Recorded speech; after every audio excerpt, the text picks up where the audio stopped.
Bien. Bueno, igual cualquier cosa me van preguntando, vamos comentando. La idea de hoy es ver esto que dice acá, teoría regulacionista francesa, que es digamos, es una teoría, ahora vamos a ir viendo varias cosas, pero es una de las teorías que podríamos decir es una teoría, un enfoque de economía política. Eh, una de las que hay, una de las que llegaremos a ver, tampoco vamos a llegar a ver todas las teorías que hay, pero es un cuerpo teórico de economía política, podríamos decir. Primero, algunas cuestiones del nombre de la teoría, digamos. No hay muchas, primero, no hay muchas traducciones, hay algunos libros, algunos compilados, pero hay cosas que están escritas solo en francés y que no están traducidas, digamos, al español, pero tampoco al inglés. Eso genera algunos problemas y lleva a algunas confusiones.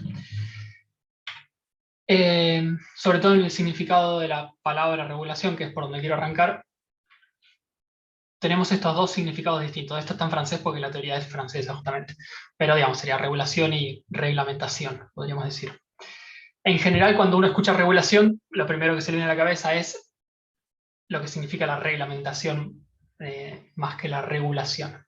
Es decir, la teoría de la regulación francesa no es una teoría de las regulaciones que hace el Estado, no es una teoría de las normas, de las leyes, de que el Estado regula la economía y listo. Digamos, no es esa la acepción de la palabra directamente y tampoco es lo que explica la teoría.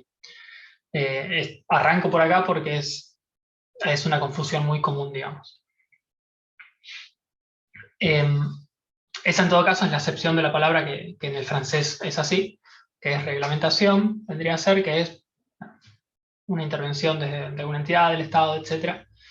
Eh, que obviamente se reglamenta con el fin de regular, pero regular en el sentido de reglamentar y no en este otro sentido que es el que usa la teoría de la regulación, que un poco viene de esto, de los sistemas, de la teoría de sistemas, de la teoría biológica, de la termodinámica, que es otra idea de regulación. Primero que nada, digamos, se habla de las economías, de la regulación de las economías, pero de vuelta, no desde este sentido de reglamentación.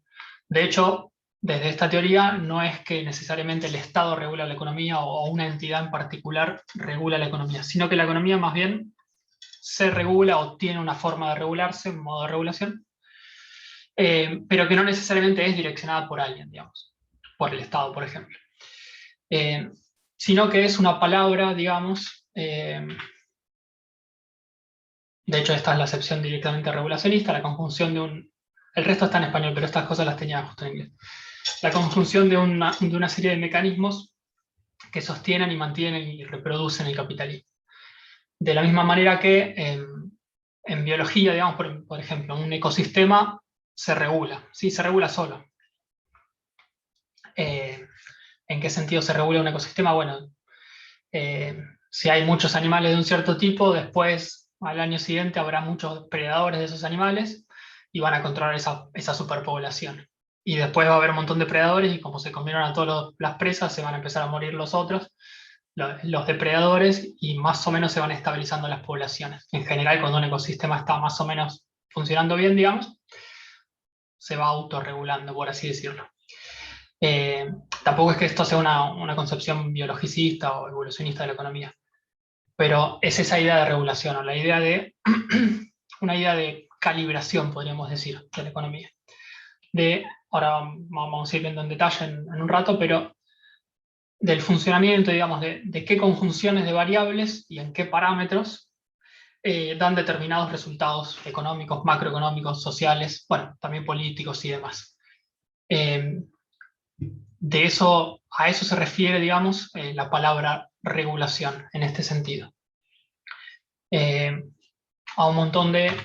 Acá tenía alguna cosa... Bueno, esto lo pegué recién porque no tenía esto. Esto es una definición simplemente de la RAE, del diccionario, de las distintas acepciones que tiene la regulación. ¿Qué tiene que ver con esto? Medir, ajustar o computar algo por comparación, ajustar, poner en orden. De vuelta, ajustar no en la concepción a la que estamos acostumbrados, de ajuste ortodoxo, de ajuste neoclásico, de ajustar el gasto, sino hacer ajustes en un sistema para que funcione mejor. Una idea más bien de calibración. ¿Cómo está calibrada una economía? Entonces, si yo miro qué valor asume la tasa de interés, el tipo de cambio, qué grado de sindicalización tienen los trabajadores, de organización social, política, qué grado de enfrentamiento o no hay entre las distintas fracciones del capital, entre las distintas élites políticas, qué grado de crecimiento o no hay económico, qué restricciones hay a ese crecimiento económico, etc. Yo voy teniendo todo un montón de variables que vamos a ir viendo, pero todo ese tipo de variables analiza esta teoría. Y de alguna manera eso que es contradictorio, me va determinando cómo se va regulando, cómo se va comportando esa economía, cómo es la trayectoria de esa economía. Todo esto para decir que no viene de ahí, digamos, que no viene de la cuestión de la reglamentación. Todavía no empecé con la teoría en sí, pero ¿hasta acá alguna pregunta, alguna duda, comentario?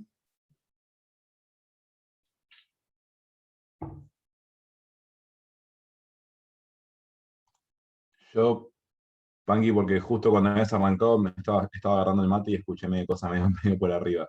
Sí. O sea, nada que ver con el papel del Estado de mantener el orden social, digamos, por decirlo de alguna forma. No va por ese lado. No va por ese lado, si bien el Estado se analiza, y esta sí es una teoría, digamos, podríamos decir casi sociopolítica, económica también, pero es una teoría donde la dimensión social y la dimensión política están muy presentes, y el Estado es una de las cosas que analiza, una de las instituciones, de hecho, de las formas institucionales, así se llaman, que analiza esta teoría, pero como una más, digamos, no es una teoría de lo que ese Estado tiene que hacer para... eh, Ese orden social sería a partir de todas las instituciones, ¿no? sí. Digamos, sí, el resultado va teniendo que ver con la articulación y cómo se articulan, cómo se jerarquizan también todas las instituciones con la parte más económica, más material, digamos, de la acumulación de capital.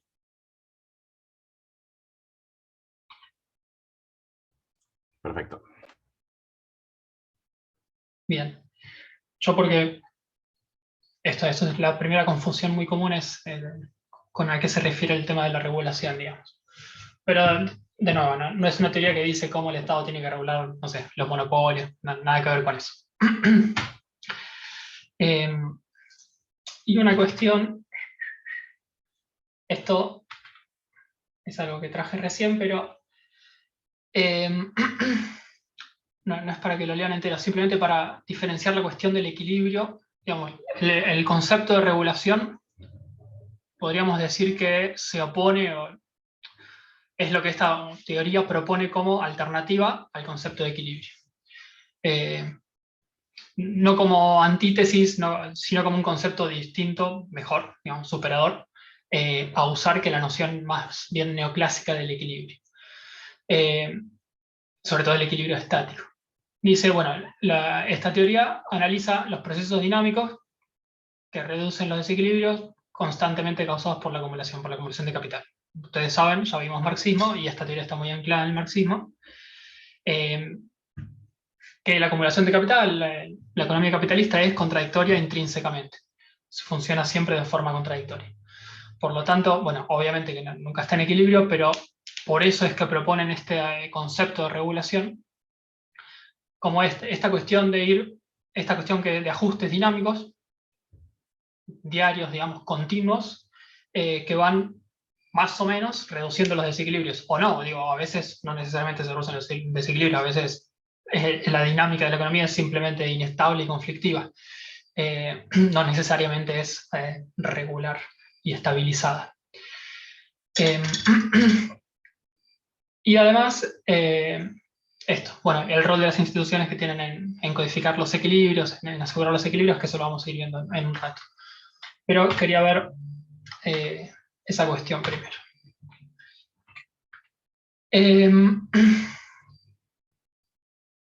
¿Alguna cuestión más les iba a decir antes? Bueno, ya voy a volver.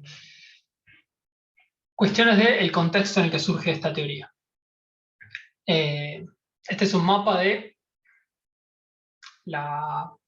la Guerra Fría, digamos, la Europa de la Guerra Fría. Esta teoría surge en los años 70, ahora vamos a ver en detalle, en el 76 en particular, pero surge, digamos, una teoría básicamente francesa. Surge de un autor francés y después de varios autores franceses que se agrupan en esta escuela de la regulación, básicamente en París, está por ahí en el norte de Francia, si no recuerdo mal, que está más o menos a unos 800 kilómetros de Berlín, que en aquel momento estaba dividida en dos, digamos, en Berlín occidental y Berlín del Este, el Berlín de la Alemania comunista. De la República, ¿cómo se llamaba? Democrática Alemana. Sí, creo que era así. Sí, sí. República Federal era la occidental, República Democrática la oriental. Bien, estaba ahí, cerquita, digamos, como si en Córdoba estuviera el comunismo, digamos, de acá a Córdoba, más o menos. Ahí, en ese contexto, digamos, esto uno siempre se lo olvida, pero por eso siempre tratamos de poner en contexto las teorías. Esto surge en los años 70, en el medio de la Guerra Fría, con la Unión Soviética y todos estos países que no son parte de la Unión Soviética, pero sí, digamos, de hecho son parte del Pacto de Varsovia. Digamos, todos estos países están bajo la influencia de la Unión Soviética y a veces directamente bajo el control. Digamos, incluso con tropas soviéticas acá, por ahí, apostadas, y con la amenaza, digo, de una guerra inminente en cualquier momento. Eso es la Guerra Fría, básicamente. La posibilidad permanente de una guerra, sobre todo de una invasión del comunismo para acá, después de la Segunda Guerra. Y alguna cosa más, bueno, esto también, paréntesis, pero permite entender todos los conflictos que hay hoy en día en Europa. Conflicto con los inmigrantes acá entre Polonia, Bielorrusia, que está habiendo en estos mismos días. Conflicto en Ucrania que está sin resolver, o que incluso está escalando por momentos. El rol de Turquía, ahí como nexo con Asia, pero también como tapón para Europa, como frontera para Europa. Bueno, es bastante complicado. ¿Y qué más? Una cuestión, bueno, ahora les voy a comentar un poco también del clima más ideológico, pero este es un poco el contexto más político-ideológico de esta amenaza del comunismo y demás. Y esto es casi lo mismo. Estos son simplemente los límites actuales de lo mismo, del bloque soviético y la Europa que conocemos hoy. Digamos, la Europa que conocemos hoy llega hasta acá justamente, después a Rusia. Pero en aquel momento la mitad de la Europa occidental estaba ocupada de una forma o de otra. Y eso, bueno, obviamente genera un cierto clima intelectual en la época. Yo les comentaba, esta teoría surge en los años 70, mitad de los años 70 en Francia. Estos son algunos autores franceses muy importantes que influencian a esta escuela y que influencian, digamos, todo el clima intelectual de la época. Que son Althusser, Foucault, Bourdieu, seguramente hay varios más. En particular, estos tres, digamos, Althusser es un autor, es un filósofo marxista, de lo que sería la línea más estructuralista, bueno, sí, estructuralista justamente, estructuralista, materialista, más dura, que uno identificaría con el marxismo ortodoxo, que alguna vez de hecho les comentamos, que esa era la línea oficial del marxismo soviético, de la Unión Soviética. La visión donde la estructura o la esfera material determina la superestructura o la esfera de las ideas. Esa era la visión de Althusser, que era un filósofo francés, filósofo político, digamos. Era la visión del marxismo y era una visión, digamos, que tenía bastante llegada, bastante influencia en general en Europa, en esos círculos franceses, porque era también en esa época, digamos, en los años 60, 70, de alguna forma la izquierda, entre comillas, la izquierda, el progresismo francés se identificaba más con la Unión Soviética, con el Partido Comunista Soviético, etcétera, que con, no sé, la teoría regulacionista que estaba surgiendo, podríamos decir, con una visión más crítica de eso. En parte porque no se sabían tantas cosas de la Unión Soviética, no sé, cuestiones del clima intelectual de la época. Y con esta visión más, más materialista, que en definitiva lo que decía el determinismo histórico es, bueno, el comunismo va a vencer, el capitalismo va a caer por su propio peso, etcétera, etcétera. Sí, ¿no? Poniéndolo en contexto, pensemos que es la década de la Revolución Cubana, del surgimiento de procesos revolucionarios, después derrotados en muchos países de América Latina, del mayo del 68, del otro lado también es donde se aplastan los intentos de apertura democrática en los países del bloque soviético, en Hungría y en Checoslovaquia, ¿no? Era un clima de mucha efervescencia donde se debatía la viabilidad del capitalismo por un lado y la necesidad de transformación y también la necesidad de reformar el comunismo para liberarlo de las rigideces propias del sistema soviético, ¿no? Es también la época de la guerra de Vietnam, que tiene una impronta cultural muy grande en este periodo, ¿no? Sí, exacto. Bueno, la época del mayo francés del 68, la primavera de Praga del 68, la primavera de Praga eh, Praga estaba bajo la influencia soviética, digamos, fue reprimida, con tanque de guerra, con muertos. No es que era, no era una época fácil. Y como les decía, bueno, Althusser, por ejemplo, era de esta línea, quizá por convicción filosófica, por lo que fuera, de la línea más estructuralista, materialista, digamos, el determinismo de las estructuras por sobre la superestructura, y que el capitalismo va a caer, etcétera, etcétera. Althusser es, digamos, una generación, podríamos decir, anterior a los regulacionistas que escriben en la década de los 70 y en adelante. Algunos, de hecho, están vivos, ya están viejos, pero Robert Boyer y Aguiletá, si no me equivoco, todavía están vivos, que son los padres del regulacionismo. De hecho, algunos dicen, perdón, algunos dicen que los regulacionistas son algo así como hijos rebeldes de Althusser porque, bueno, obviamente toman cuestiones del marxismo, de la filosofía política, estructuralismo, etc., pero un poco invierten ese razonamiento, es decir, le empiezan a dar mucha más importancia a las instituciones, o sea, a lo que sería la esfera de las ideas o la superestructura, y a la influencia de la superestructura sobre la propia estructura, sobre la cuestión material, sobre el ritmo de la acumulación de capital y demás. Algunos dicen, de hecho, que son algo así como los institucionalistas del marxismo. Bueno, creo que es un poco demasiado eso, pero bueno, un poco de razón quizás tiene. El institucionalismo, bueno, nosotros no lo vemos, pero hay toda una corriente, por lo menos de los 90 en adelante, en economía, que es el institucionalismo, que someramente lo que dice es, esta corriente es distinta al regulacionismo, digamos, simplemente se los comento. Seguramente lo hayan escuchado en algún momento. Los institucionalistas, North es uno de los institucionalistas principales, básicamente lo que postulan es que el desempeño de las economías depende de sus instituciones. Entonces tenés mejores instituciones, te va mejor. Tenés peores instituciones, como en América Latina, instituciones extractivas, corruptas, derivadas de la colonización, etcétera, etcétera, te va peor.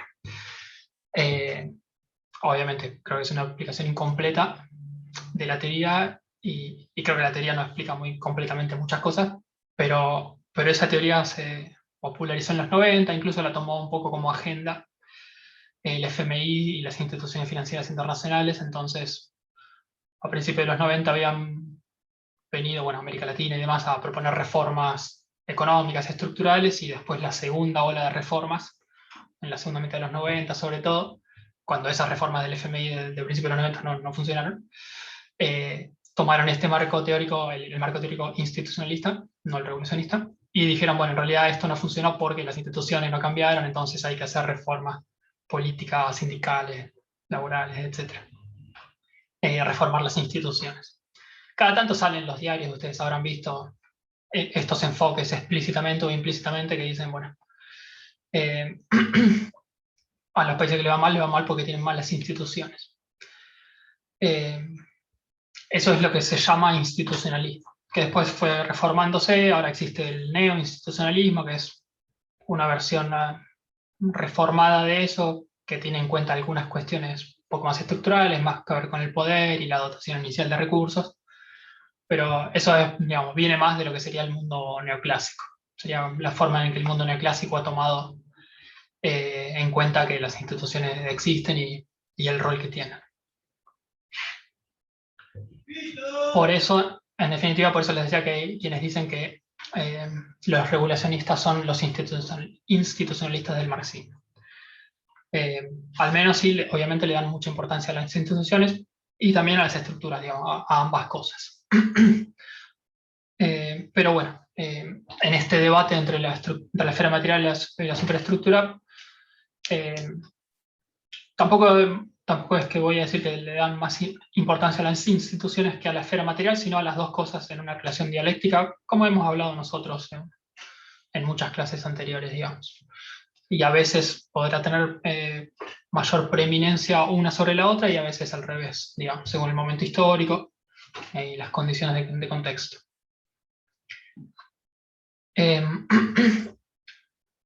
Y bueno, ustedes estimo que habrán estudiado, y se acordarán, de Foucault y de Bourdieu lo habrán estudiado en teoría social y política, o deberían haberlo estudiado al menos, que también influyeron mucho, bueno, en el clima intelectual de la época. Foucault es un estudioso del poder, básicamente, del poder a una escala micro sobre todo, más que una escala macro. Y Bourdieu, que, bueno, tiene un montón de contribuciones, pero lo recordarán. ¿Se acuerdan de Bourdieu? A todo esto, de Bourdieu y de Foucault. Bourdieu era el que decía que el capitalismo se reconstruía y utilizaba las críticas para, tipo, por ejemplo, si criticaban el cambio climático, bueno, trataban de desarrollar máquinas que permitían, por ejemplo, no sé, obtener agua potable del mar, por decirlo. ¿Puede ser? Puede ser, escribió un montón de cosas. Eso en particular no recuerdo si lo dijo él o no, pero es posible. Bourdieu era más bien sociólogo, más allá de que escribió de un montón de cosas. ¿La teoría de los campos o la idea de los campos le suena? ¿El campo y los distintos tipos de capitales?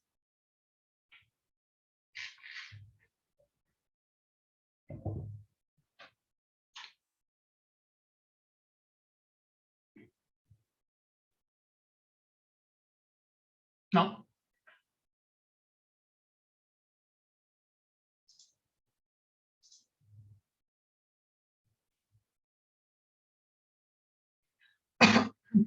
Bueno, supongo que a alguno le sonará, no sé. Bourdieu hablaba de los campos, digamos, el campo económico, el campo social, el campo político, el campo del arte, el campo de la literatura, el campo académico, etc. Y decía, las personas de sociólogos interactúan en diversos campos definidos de esta manera. Una persona puede ser parte de muchos campos. Digamos, Puede nosotros ser, todos... Panqui, Sí. que era como que esos campos competían socialmente para buscar cuál podía ejercer cierta dominación. También, digamos, los campos coexisten porque son como dimensiones de la vida. También puede ser que compitan, obviamente, y lo que, digamos, las personas están en distintos campos, tienen distintas posiciones en esos campos. Digamos, nosotros, no sé, yo soy docente, Marcos es docente, ustedes son estudiantes. En el campo académico estamos en estas posiciones distintas. O nosotros con más capital, no sé, simbólico académico que ustedes en este caso, por una cuestión de más años y acumulación de, bueno, títulos, publicaciones, lo que fuera. En el campo económico es más directo. De hecho, la idea del capital y el campo la toma el capitalismo de la economía. El que es más rico tiene más capital económico. Ahí no hay mucha vuelta. El que tiene triple apellido tendrá más capital simbólico que otro. El que sabe 4 idiomas tendrá más capital cultural que otra persona. Y algunos capitales se pueden convertir en capital económico o en otro tipo de capitales, algunos más fáciles, algunos más difíciles. Capital académico, educativo, seguramente lo pueden convertir en capital económico, accediendo a mejor trabajo, lo que fuera. Se ponen en juego los capitales, se compite, etcétera, etcétera. Como que las interacciones sociales, digamos, las ponen en ese contexto. Y de alguna forma, después vamos a ver con más detalle, pero esta idea, digamos, toman muchas nociones de estas en cuanto a la interacción social mediada. Los regulacionistas dicen, bueno, las interacciones sociales están mediadas por instituciones, y el Estado en particular es como uno de estos campos de los que habla Bourdieu, un campo de conflicto. Es decir, digamos, se salen de la visión, de nuevo, de la superestructura más lineal, que el Estado ahí está en la superestructura, que surge de la estructura, y dicen, bueno, no es tan lineal, no es simplemente un instrumento de opresión de la clase dominante, de la clase capitalista sobre las clases subordinadas, sino que es un poco más complejo y funciona como un campo de conflicto el Estado, donde hay distintos capitales, donde hay distintos actores sociales disputándose. Después vamos a volver un poco sobre eso. Pero en definitiva, digamos, toman varias cuestiones de esto y del clima de época. Bueno, Sartre, filósofo más existencialista, pero muy conocido, se lo acordarán, era otro de los que estaba en la línea más bien prosoviética. Y tenía un enfrentamiento, tuvo con Camus, que es otro filósofo, escritor, que algunos conocerán, Camus, bastante conocido, que era más crítico de todo esto, digamos. Creo que nunca ganó el Nobel porque Sartre, que tenía más influencia, más capital simbólico, como que lo obturaba por esa cuestión. Camus en su momento se oponía a la guerra en Argelia, a la guerra de independencia argelina de Argelia, de Francia, digamos, que era una colonia francesa, hoy en día una ex colonia. Por eso lo criticaban, qué sé yo. Camus era argelino, Sartre era parisino. Bueno, siempre es más fácil, obviamente, ser pro-soviético desde afuera de Rusia. Y Poulantzas también es un autor de la misma época, de los años 60 sobre todo, y 70 escribe, que es un autor, digamos así, que sigue desarrollando las ideas de Gramsci. Es un autor gramsciano, no sé, o post-gramsciano podríamos decir. Toma las ideas de Gramsci y les da una vuelta más. Que de ahí toman también varias cuestiones, y la noción del Estado, sobre todo de Poulantzas, como un campo de conflicto, es una noción compartida, digamos. Poulantzas más desde la filosofía política. Los regulacionistas más desde la economía. Bueno, estos son los tres muchachos, Foucault, Althusser y Bourdieu. Bueno, y después hay otras influencias, quizás no tan directas, pero más o menos, que son estos tres, ya de la línea alemana. Hegel, obviamente, vía Marx, pero también vía el propio Hegel, en el sentido de, cuando uno lee, estas cosas yo se las voy a contar, pero ustedes después las tienen que leer porque procesar todo esto lleva su tiempo. Cuando lean todo esto van a ver que hay muchas referencias a la noción de, por ejemplo, mediaciones sociales, mediaciones entre actores sociales y demás, mediaciones, determinaciones de cosas, de fenómenos, de procesos, que son conceptos que vienen más bien de la filosofía hegeliana, directamente. Por eso digo de Hegel.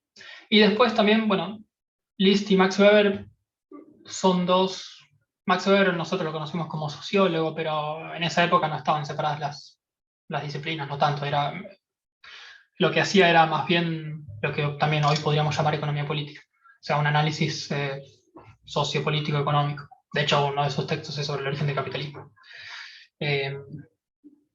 Nosotros hoy lo tenemos más dividido, de hecho esto no se estudia tanto, en parte porque las tradiciones alemanas no nos llegan tanto quizás, pero List hablaba de economía política y Max Weber un poco también. De economía política en este sentido, en el sentido de analizar las fracciones sociales, las clases, los proyectos político-económicos, en el caso de ellos, de la Alemania que estaba en formación en esas décadas, 1860-1870, que estaba en formación, o sea, en unificación.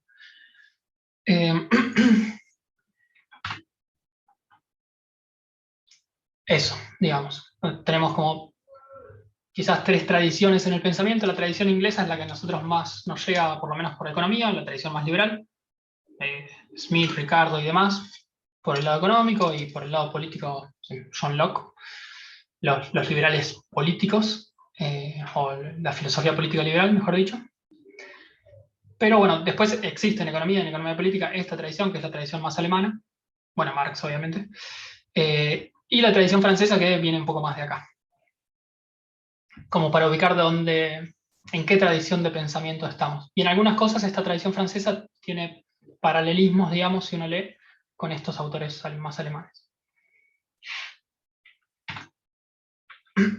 Obviamente, digo, esto ya lo hemos hablado, pero como Alemania se estaba unificando y tenían en estas décadas, ¿no? A fines del siglo XIX, y tenían los terratenientes, los industriales incipientes que no podían competir con Inglaterra, bueno, con Francia en parte tampoco y demás, es un poco natural pensar que esta economía política no liberal, sino en realidad mucho más proteccionismo y mucho más con un Estado más activo y demás, surge en Alemania. Hegel habla de la diversidad, la unidad en la diversidad, qué sé yo, bueno, y justamente estaban unificando la diversidad de regiones y actores políticos y sociales alemanes. Entonces, cuando uno lee estas cosas teorías de mediaciones sociales, de cómo una sociedad procesa sus conflictos y sus contradicciones, bueno, es porque estaban en ese proceso directamente, casi que estaban teorizando sobre lo que tenían que hacer. No sé, Marcos, si vas a... Friedrich List, que uno lo tiene como un teórico del proteccionismo, ¿no? de defensa de la industria naciente, protección de la industria naciente, que esto es correcto, pero además de eso, List promovió la unión entre los diversos estados alemanes que después conformarían lo que es Alemania, ¿no? List, miramos el periodo de vida de List, muere mucho antes de que Alemania se llegue a unificar como Estado, lo cual sucede recién en 1871. Bueno, List es un promotor de la unidad alemana, de la unidad de los estados alemanes.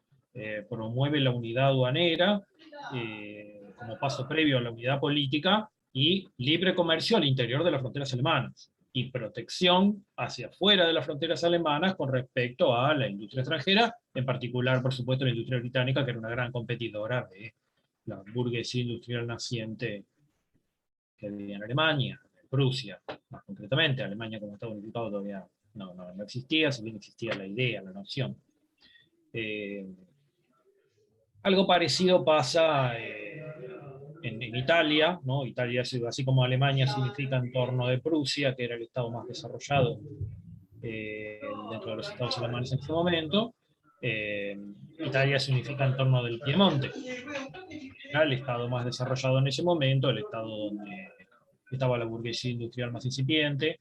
No casualmente es, por ejemplo, el estado donde tiene su asiento la industria automotriz italiana. Y también otro dato importante con respecto a Friedrich List, uno de sus principales discípulos es Alexander Hamilton, quien llevó las teorías de List a Estados Unidos, y Estados Unidos fue un país fuertemente proteccionista hasta prácticamente la Segunda Guerra Mundial, ¿no? Siguiendo las enseñanzas de List, ¿no? Un mercado interno unificado hacia el interior de las fronteras, libre comercio hacia el interior de las fronteras, pero fuerte protección hacia afuera. Sí, y de hecho, bueno, Alemania, List incluso es considerado un precursor ideológico de la Unión Europea, por toda esta cuestión de, primero querían la unificación de lo que era Alemania, que no existía como país, pero sí como idea. De hecho, digamos, existe la traducción, Prusia previamente, muchos rastrean esto hasta el Sacro Imperio Romano Germánico, varios siglos antes. Porque, digamos, las élites sociales y políticas sí se perpetúan en el tiempo y tienen proyectos políticos. Inglaterra existe como nación y como idea mucho antes de, no sé, de que se llame Reino Unido, de que esté unificado con Escocia, con Irlanda del Norte, etcétera, etcétera. Más allá de que ahora está en retirada de la Unión Europea. Digo, en ese sentido, Alemania, como decíamos el otro día, logró un poco, primero unificó Europa con la Unión Europea y ahora Inglaterra está un poco corrida de ese mapa de influencia política, sociopolítica.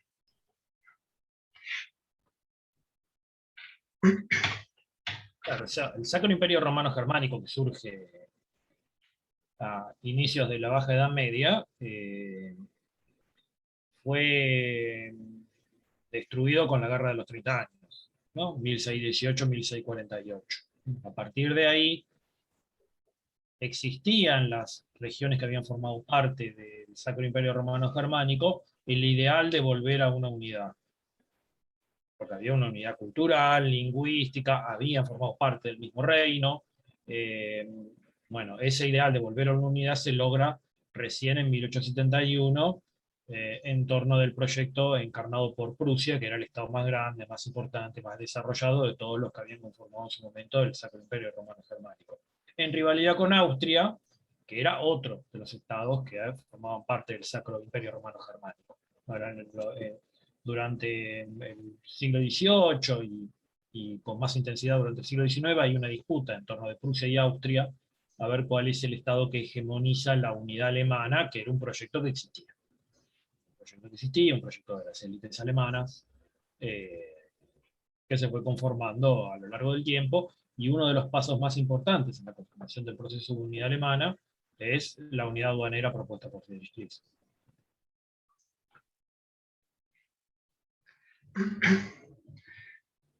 Sí, de hecho, bueno, Austria obviamente habla en alemán, el mismo idioma que los alemanes. Hitler era austríaco, dato de color, nacido en Austria, digamos.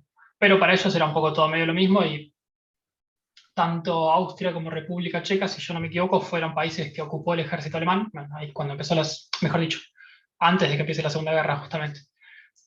Ocupó, entre comillas, no sé si pacíficamente, pero ocupó esos territorios, y recién cuando invade Polonia, en septiembre del 39, se declara el inicio de la Segunda Guerra. O sea, Inglaterra y las potencias occidentales le declaran la guerra a Alemania. Antes, no, era como un avance, pero no una guerra. Pequeños detalles. Sí, de hecho, bueno, Hitler era nacido en Austria y se consideraba alemán porque consideraba que Austria y Alemania eran parte del mismo Estado, ¿no? La gran nación germana en la ideología nazi, a partir de los antecedentes históricos, ¿no? Austria era parte del Sacro Imperio Romano. La unidad de Alemania se podría haber conformado en torno de Austria en lugar de en torno de Prusia. Eso terminó siendo una circunstancia histórica. Y la anexión de Austria a Alemania, que se produce en 1938, de hecho no fue violenta, la progresión a medida la respaldó. Checoslovaquia es invadido militarmente por la Alemania nazi con un argumento similar. Una región de la República Checa, concretamente los Sudetes, estaba ocupada por una población mayoritariamente alemana, y la Alemania nazi invade Checoslovaquia con la intención de incorporar los Sudetes a Alemania, con el argumento de que estaban ocupados por población alemana. La invasión a Checoslovaquia sí fue violenta, fue una invasión militar.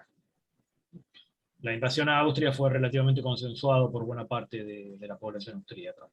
La invasión a la República Checa no, y la invasión a Polonia, desde luego, fue la que detonó el inicio de la Segunda Guerra Mundial, y, por supuesto, fue resistida por Polonia con los escasos medios que Polonia podía tener frente a las Fuerzas Armadas alemanas, ¿no? Y además frente a las Fuerzas Armadas soviéticas que la invadían del otro lado, ¿no? Era la época del pacto Molotov-Ribbentrop. Sí, todo eso sigue un poco presente hoy en día, o bastante presente. De hecho, la guerra civil o el conflicto interno que está teniendo Ucrania es un poco lo mismo. Hay población rusa, ruso parlante, de origen ruso en Ucrania. De hecho, en algunos de estos países también, en Latvia también, en Letonia. Y eso siempre ha sido excusa, digamos, para invasiones o guerras civiles, etc. Pero lo que les quería decir de esto es que en pocas décadas, con estas ideas de List y demás, Alemania logra, digamos, construir su industria, su aparato industrial, e incluso logra en varias décadas desplazar de varios sectores de la competencia a Inglaterra. ¿Por qué? En parte porque se hizo un mercado interno más grande, una población más grande, entonces logra tener una escala mayor y una productividad mayor. Inglaterra de a poco va perdiendo relevancia, bueno, como de hecho va perdiendo después entre la Primera y la Segunda Guerra, pero va perdiendo relevancia y va quedando relegada a las industrias más livianas, textil, por ejemplo. Pero Alemania y Estados Unidos, en épocas más o menos similares, van ganándole en producción y en exportaciones y demás a Inglaterra, por ejemplo, sector de siderurgia, industria química, las industrias que fueron después los núcleos del desarrollo final del siglo XIX y sobre todo a principios del XX. Esa es una parte de la historia que por ahí se suele olvidar, pero es importante, digamos. Bien, un poco más de contexto y de las cosas que después intentaron explicar los regulacionistas. Primero, crisis del petróleo del 73, poco lo hemos hablado. Crisis del petróleo, básicamente cuando los países de la OPEP, bueno, cuando se arma la OPEP, países exportadores de petróleo, y se ponen de acuerdo, cartelizan la producción y por lo tanto pueden manipular el precio. Si no me equivoco, se cuadriplica el precio en muy poco tiempo y para el final de los 70 se vuelve a cuadriplicar sobre eso que ya se había cuadriplicado. O sea, un aumento, una serie de aumentos de la energía importantes, y el petróleo era la principal fuente de energía de toda la economía de la época, como antes había sido el carbón. Principal fuente de, no solo combustible, sino para la generación de energía eléctrica también. Y era, en aquella época, un insumo, antes de la crisis, extremadamente abundante, extremadamente barato. Por eso en esa época están los autos que están en Estados Unidos, gigantes, con motores gigantes, que consumen un montón, y recién bueno, después de esto, sobre todo, es que empiezan a hacerse motores más chicos y más eficientes también en cuanto al consumo de combustible. La crisis del petróleo disparó un proceso también, o aceleró un proceso de inflación a nivel mundial. Hoy están aumentando también muchos commodities, veremos qué pasa. Pero, digamos, generó inflación de costos y le puso muchos problemas a todo el sistema productivo mundial por inflación de costos. Un poco, uno podría imaginarse, en otra escala, pero lo que le pasó a todo el tejido industrial, empresarial de Argentina cuando los tarifazos hace unos años que aumentaron 3, 4, 5.000%, los costos de la energía, o sea, uno de los principales costos de producción, bueno, en aquel momento tanto o más. Por eso fue una crisis, digamos, no es un dato histórico, sino que fue una crisis de verdad. También ahí, en esa misma época, fin del patrón oro, que había existido y también había sido abandonado en las épocas de guerra y demás, pero siempre se volvía, hasta ese momento que se abandonó definitivamente, el patrón oro, que básicamente, creo que algo lo hemos explicado, creo, si no, ustedes vayan preguntando, vayan comentando. Pero un sistema de tipos de cambio fijos, ya en esta época, digamos, de todas las monedas atadas al dólar y del dólar atado al oro. El valor del dólar atado a cierta cantidad de onzas de oro, equivalencia. Que funcionaba en términos prácticos como un sistema de tipos de cambio fijos entre naciones. Y la moneda tenía, digamos, todas las monedas usualmente tenían, los países tenían reservas en dólares usualmente, que eran convertibles a oro. Y en el 71 dejaron de ser convertibles a oro y son convertibles a dólares. O también tenemos bonos del tesoro con respaldo en dólares, que tienen respaldo en dólares. Y en la fe, por eso es el dinero fiduciario.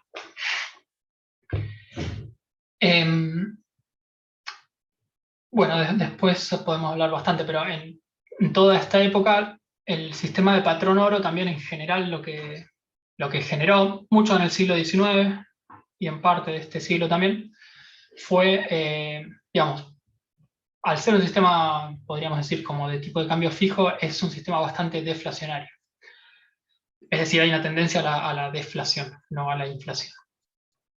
De acá en adelante hay más una tendencia a la inflación, por más que sea inflación moderada, baja, del 2%, lo que fuera, pero esta es una economía un poquito más inflacionaria. La economía del patrón oro era más bien deflacionaria. Y los ajustes ante una crisis económica, una caída del empleo, etcétera, eran ajustes por precio, deflación. ¿Y por qué? Bueno, en parte porque los salarios también eran flexibles. Siglo XIX, principio del XX. Después vamos a ver esto con más detalle, pero ahí se irán dando cuenta, y estos son análisis que hacen los regulacionistas, que dependiendo de cómo esté el entramado institucional, se dan los ajustes y desajustes y las dinámicas en lo que llamamos la macroeconomía o la acumulación de capital. Bueno, este patrón oro deflacionario, donde las recesiones se resolvían en parte por ajustes de precios más que de cantidades, o sea, bueno, o de las dos, pero por ajustes de precios hacia abajo, se termina en el 71, cuando, si no me equivoco, fue Nixon el que declaró la inconvertibilidad del dólar al oro. Bien, y también en los 70, más o menos, ahora vamos a ver un gráfico, comienza lo que se llamó la estanflación. O sea, estancamiento o recesión con inflación. Y el final de los 30 años dorados del capitalismo, que son los 30 años previos, los 30 años de posguerra, digamos, desde el año 45, 46, la guerra termina en el 45, la Segunda Guerra Mundial. A partir de ahí hay aproximadamente 30 años, hasta mitad de los 70, que se llaman los 30 años dorados del capitalismo. Se suelen llamar así desde distintas perspectivas, desde la historia, etcétera, etcétera. ¿Por qué los 30 años dorados? Bueno, porque fue en Estados Unidos, en Europa Occidental, de distinta manera en América Latina, a menor escala también. 30 años dorados, es decir, 30 años donde la economía crecía a tasas altas, con bastante estabilidad, es decir, se abandona un poco la inestabilidad o la tendencia a las crisis, a veces bastante profundas, de la economía de fines del siglo XIX y principios del XX, incluida la crisis del XXIX. Hay un periodo de 30 años donde eso parece que desaparece, valga la redundancia, y donde básicamente las clases obreras elevan sus niveles de vida muchísimo. Obviamente, sindicatos mediante, seguridad social, mucho salario indirecto, educación pública, salud pública, vacaciones pagas, es decir, los salarios reales aumentan muchísimo. Es la época también del consumo masivo, donde empieza, digamos, que en parte sí está hoy el consumo masivo de las masas. Digamos, en el siglo XIX, los obreros de Marx, mucho menos los de Ricardo, no estaban dedicados los fines de semana al consumo masivo. Tenían salarios más bien de subsistencia, por eso Ricardo lo llamaba salario de subsistencia. Pero en los años 40, 50, 60 es cuando habrán visto en imágenes, películas yanquis y demás, la familia con la casa en los suburbios, que además se compra la casa, se compra el auto, la heladera, todos los electrodomésticos, bienes de consumo, vacaciones, todo eso surge más o menos en esta época. No sé, Marcos, si vas a comentar algo. La época de apogeo del estado de bienestar, los proyectos previstos en el periodo de entreguerras por Bloom o Beveridge, el proyecto social por Polanyi en la Gran Transformación, las grandes reformas económicas planteadas por Keynes después de la Segunda Guerra Mundial, ¿no? En la época de bienestar, lo que Eric Hobsbawm llama los 30 años dorados, y en la época del apogeo de lo que Robert Castell llama la sociedad salarial, sociedades de pleno empleo, donde el acceso a todo un cúmulo de derechos sociales estaba garantizado y mediado por la posición de un empleo asalariado formal y permanente, estable. Todo esto, por supuesto, tiene lugar en el contexto de la Guerra Fría. No se puede descontextualizar este proceso de reformas progresistas, redistributivas, que tiene lugar en muchos países del mundo, en particular en Europa Occidental. El contexto que estamos transmitiendo acá, del surgimiento de la teoría de la regulación, pero también en América Latina, en gran medida. En Argentina, ni hablar, de la mano del peronismo primero y después del modelo de industrialización que tuvo su apogeo en los años 50 y 60. Todo esto tiene lugar en el contexto de la Guerra Fría, ¿no? El capitalismo tiene que suavizar sus tendencias más duras, tiene que ampliar derechos sociales, tiene que tolerar incremento de los salarios, tiene que tolerar redistribución del ingreso, porque la posibilidad de expansión del comunismo era una posibilidad concreta, real, y en Europa muy cercana geográficamente, ¿no? Fuera de ese contexto, no se entiende por qué el capitalismo aflojó gran parte de sus restricciones y sus tensiones sociales en este marco. O sea, es contrafáctico. Si no existido la Unión Soviética, ¿esto hubiera pasado? Bueno, no es posible responder eso. Sí es posible considerar que todos estos procesos de reforma progresistas que hubo en el capitalismo, sobre todo en los países desarrollados, y también, aunque en menor medida, en muchos países de la periferia, entre los cuales se encuentra Argentina, tienen lugar en el contexto de la Guerra Fría y de que efectivamente existía un modelo alternativo de organización económica y social que era la Unión Soviética. La Unión Soviética y todo el bloque del socialismo real.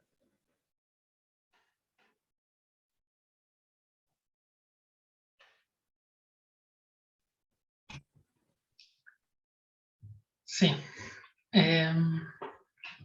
Bueno, hay un montón para decir de esto, pero estas cuestiones, digamos, estado de bienestar, pleno empleo, estabilidad económica, aumento del nivel de vida, del producto, de los ingresos reales durante estos 30 años, que generan bastante optimismo, digamos. Mucha gente pensaba que, como otras veces en la historia, pensaba que en adelante la historia iba a ser así. Crecimiento indefinido, mejora indefinida del nivel de vida, etcétera, etcétera.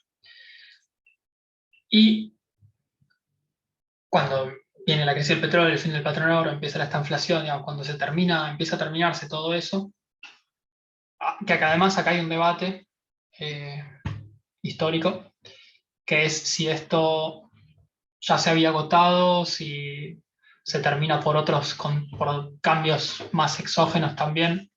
Seguramente sea una combinación de muchas cosas.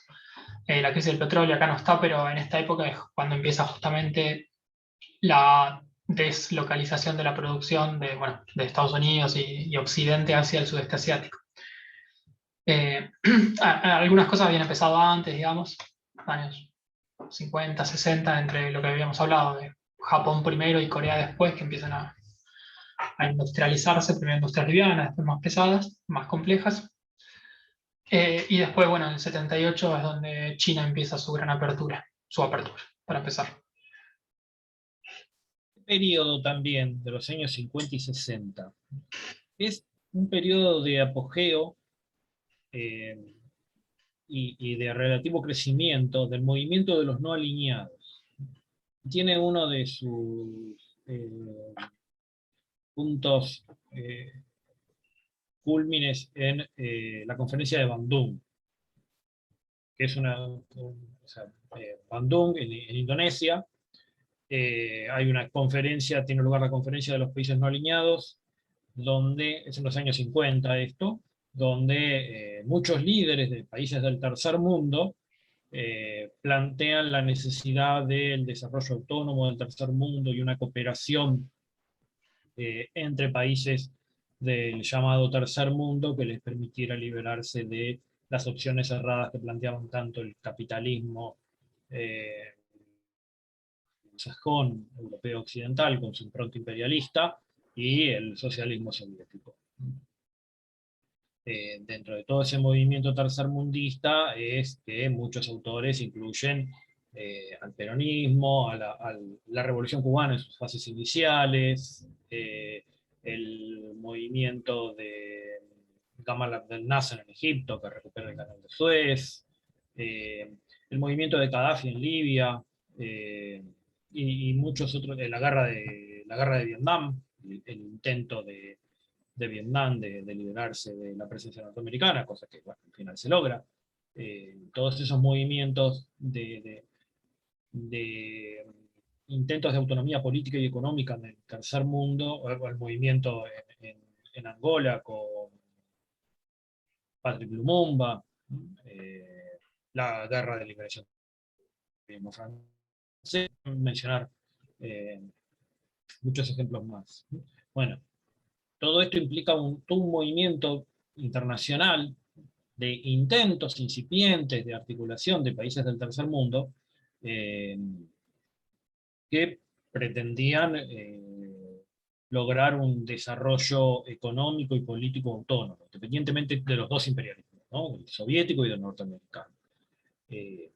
Y una cuestión muy interesante es que a inicios de los años 70, 1973 en concreto, tiene lugar una conferencia que se denomina Comisión Trilateral, ¿no? Que es una reunión de representantes intelectuales, políticos, económicos, de los tres grandes bloques del mundo occidental, ¿no? Que son Estados Unidos, Europa Occidental y Japón.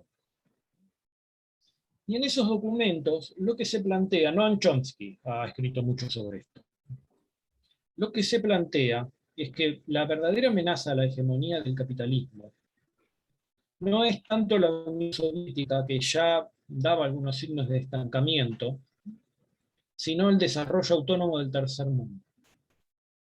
Y en los documentos de la Comisión Trilateral se plantea, con bastante claridad y de manera bastante explícita, que era necesario abortar el desarrollo autónomo del tercer mundo para subsumir y subordinar al tercer mundo a las necesidades de acumulación de capital el capitalismo occidental controlado por las potencias principales.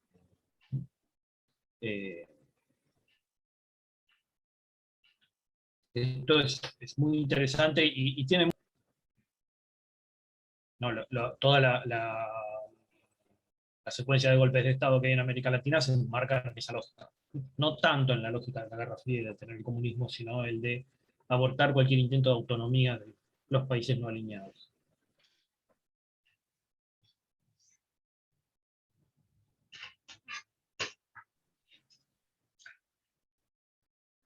Bien.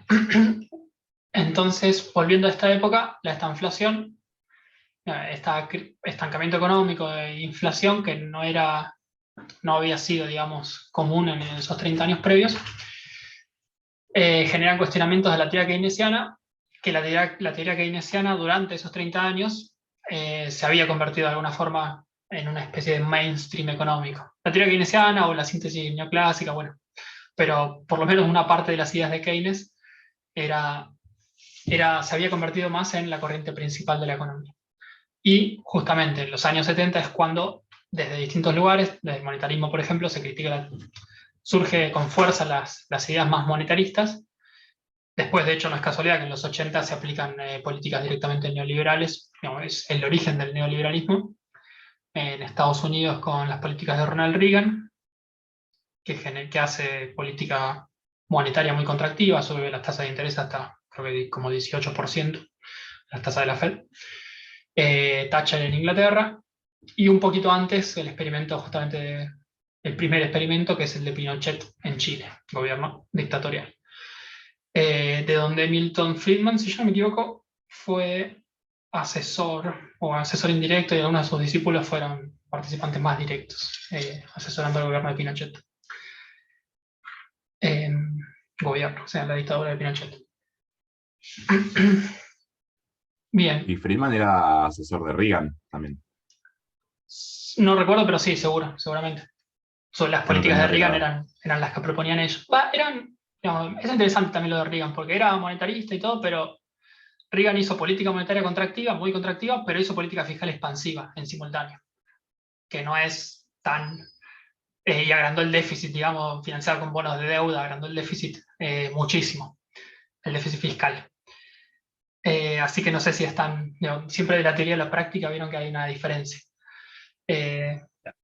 Claro, la recordada Reaganomics, así se llamaba, que era política monetaria contractiva en combinación con política fiscal expansiva.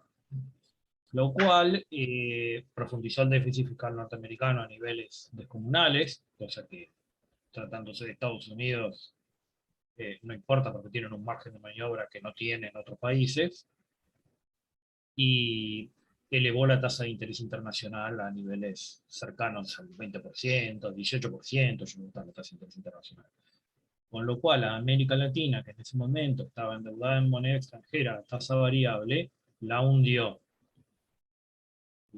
completamente. La famosa década perdida en América Latina, que nosotros recordamos acá por el fracaso en términos económicos del gobierno de Alfonsín, y la hiperinflación, que culminó en la hiperinflación de 1989, en realidad no se limitó al gobierno de Alfonsín. Todos los países de América Latina pasaron por procesos parecidos. Una profunda recesión, un endeudamiento externo muy grande que se hizo imposible de pagar como consecuencia de la alza de las tasas de interés internacionales, y muchos países de América Latina pasaron por episodios hiperinflacionarios. No solamente. Consulta, ya que estamos con este tema. Sí. ¿La situación actual puede ser asemejable a eso? ¿La situación en dónde? En Argentina, dado que a nivel mundial se están incrementando las tasas de inflación, el gran endeudamiento que tenemos, digo, ¿Asemejable a la estanflación de Estados Unidos o a otra cosa? ¿O al, no, al peligro de asemejable a que esto suban? de Alfonsín y de la crisis de deuda de los 80 y eso. A Ah, la situación de los años 80, sí y no, el contexto internacional es otro. Hoy lo que está pasando es que tanto Europa como Estados Unidos están embarcados en una política monetaria expansiva bastante agresiva, como en un intento de paliar los efectos económicos que trajo la pandemia. Eh, lo, Tampoco la cuestión del endeudamiento es exactamente igual, porque el endeudamiento externo en los años 80 había sido contraído mayormente por agentes privados y estatizado durante la dictadura militar, y cuando asume el gobierno de Alfonsín ya la deuda está transferida al Estado, y los acreedores del otro lado eran grandes bancos comerciales. No era tanto el Fondo Monetario Internacional. El Fondo Monetario Internacional un mediador. Nunca en la historia argentina el Fondo Monetario Internacional tuvo un peso tan grande en la deuda externa argentina como la que tiene hoy. En ese sentido, la situación actual es particularmente complicada. Y es inédita. Es inédita. Recordemos que cuando Néstor Kirchner cancela la deuda con el Fondo Monetario Internacional, el Fondo Monetario Internacional era un acreedor menor en términos cuantitativos. O sea, tiene peso en términos cualitativos por lo que es, por lo que representa, ¿no? Porque está compuesto por los gobiernos de los principales países del mundo. Y básicamente responde casi en línea directa a los dictados del gobierno norteamericano, que es el principal aportante. Pero cuando Néstor Kirchner cancela la deuda con el Fondo Monetario Internacional en enero de 2006, hizo de un solo pago $10.000 millones aproximadamente. Eso era toda la deuda con el Fondo Monetario Internacional. Ahora es 4 veces y media más grande. Y es el principal acreedor de la Argentina, cosa que no había sucedido nunca. En los 80 los acreedores eran grandes bancos comerciales, lo cual le daba al gobierno un margen de negociación un poquito mayor.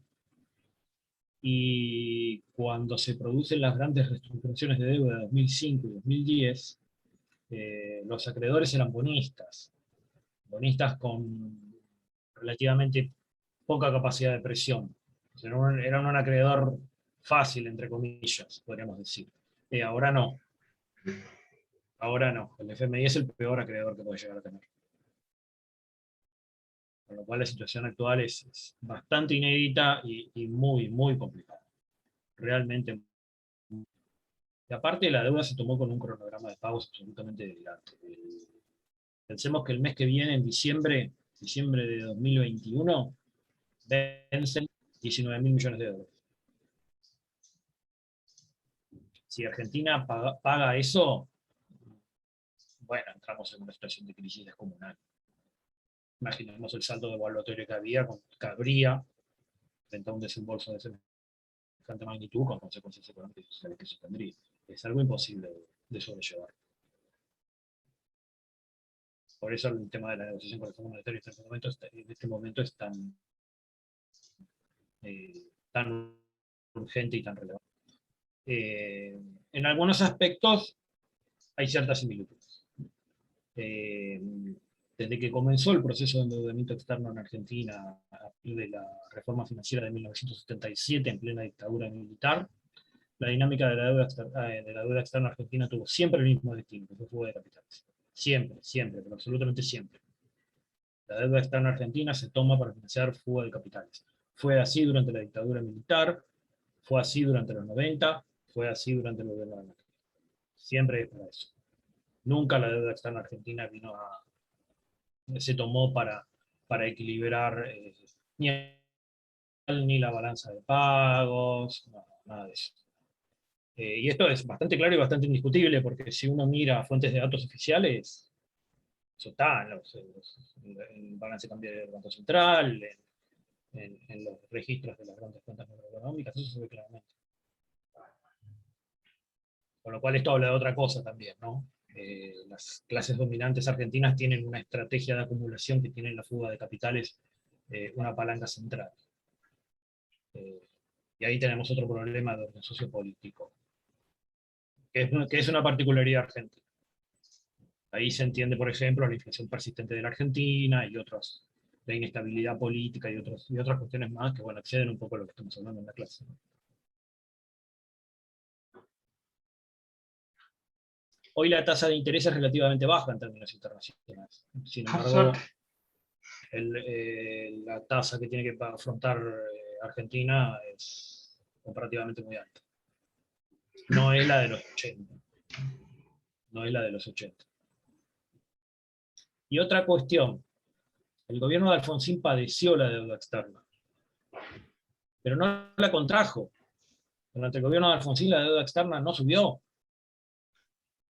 Lo que tuvo que afrontar Alfonsín fueron vencimientos enormes que excedían con la economía argentina, y eso generó una escasez crónica de dólares, que es lo que explicaba el proceso de inflación, de alta inflación permanente que tuvo Argentina, y que tuvo América Latina también en general en los 80. En el caso argentino culminó con la hiperinflación de febrero de 1989, cuando el Banco Central virtualmente se quedó sin reservas. En ese sentido, la situación ahora también es un poco parecida.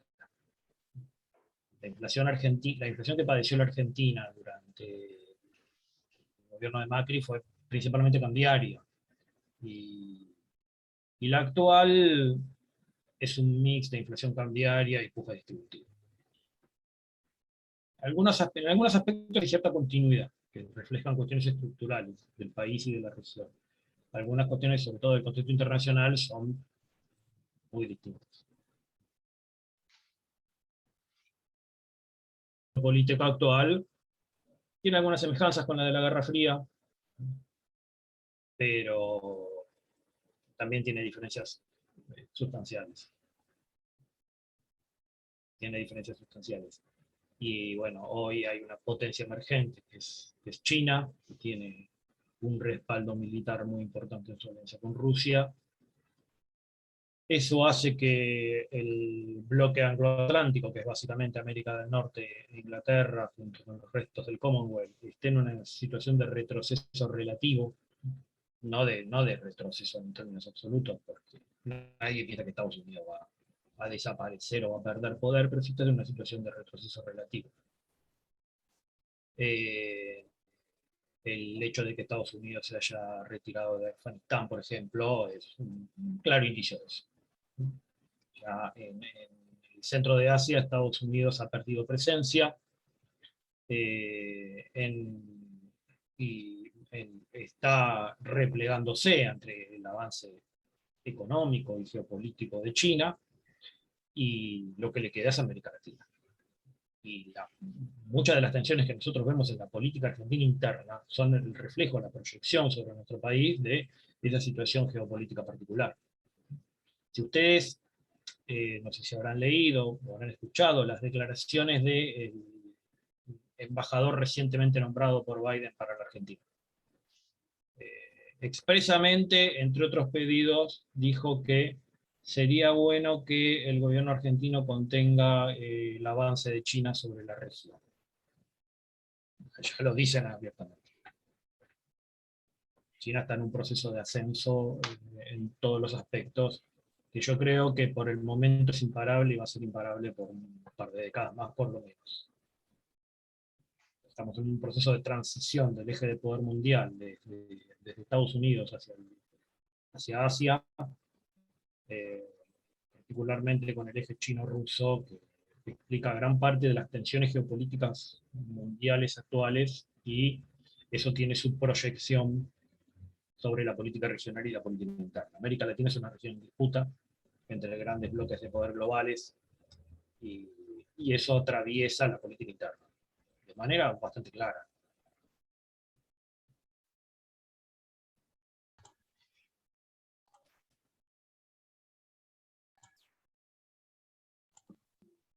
Yo iba, ya que estamos con este tema, quería meter pasa que no me quiero desviar mucho tampoco, pero ya que estamos hablando, profe, ¿cuánto para usted pesa en este, o sea, para usted el avance este de China, por lo que vemos, por ejemplo, hoy en día, año 2021, ya fin 2021, era inevitable, por ejemplo, si, no sé, si Trump seguía en el poder, por ejemplo, o sea, si ganaba la reelección, era inevitable igual, o tener un presidente como Biden en la Casa Blanca influye también, justamente por esto de retirarse de Afganistán y un par de cosas más.